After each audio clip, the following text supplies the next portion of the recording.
Pero yung sinasabi mo kanina mga girls na nabigyan ko dati ng jerseys. Yung mga chicks, ganun. Baka pinunit na yun. Naalala ko lang, may mga basketball player na nagbibigay ng jersey sa mga nagiging girls nila. May nabigyan ka na ng jersey. Kasali ba yan sa question, ma'am? Just to clarify the things, no? Kasali po ba yan sa, top 5? Hindi, naalala ko lang. Meron. And sa mga fans, meron din. Fans sa mga kaibigan din, meron. Diba? Nangihingi talaga sila. So, yun na nga, Uncle. Ako pa nga naubusan ng jersey. Mapagbigay ka, ibig sabihin. Marami talaga humingi, especially pag yung championship jerseys, maraming humingi. Diba? Ito kasi. Mga kaibigan ko, piniframe pa nila.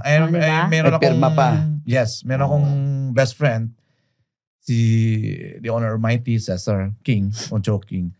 Lahat ng mga jerseys ko na championship jerseys, inihingi niya. And then, nung napansin ko na naubusan ako, one time, pumunta ko sa kanya, nakita kami, sabi ko, pare, naubos yung jersey ko na Alaska. Wala na ako, kahit isa. Sabi niya, marami ako dito, ibalik ko sa iyo. Bigyan niya ako isa naka-frame na. Mas marami pa siya. Binigyan niya ako isa naka-frame na. So yun, meron ako isang ngayon naka-frame. Galing sa kanya.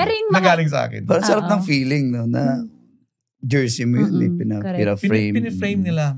Lalo pag kaibigan mo, piniframe nila. Pero yung sinasabi mo kanina mga girls na nabigyan ko dati ng jerseys. Yung mga chicks, ganun. Baka pinunit na yun. Bakit?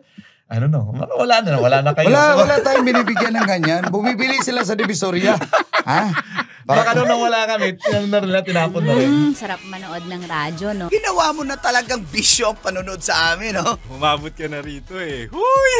Kaya kung gusto mong tuloy-tuloy pa ang tawanan, iyakan at kiligan, i-like mo na ang video na ito. at mag-comment ka na rin, kabisyo. Hit mo na rin ang notification bell Para updated ka sa mga kaganapan namin dito sa Love Radio. Kailangan pa bang i-memorize yan? Basic.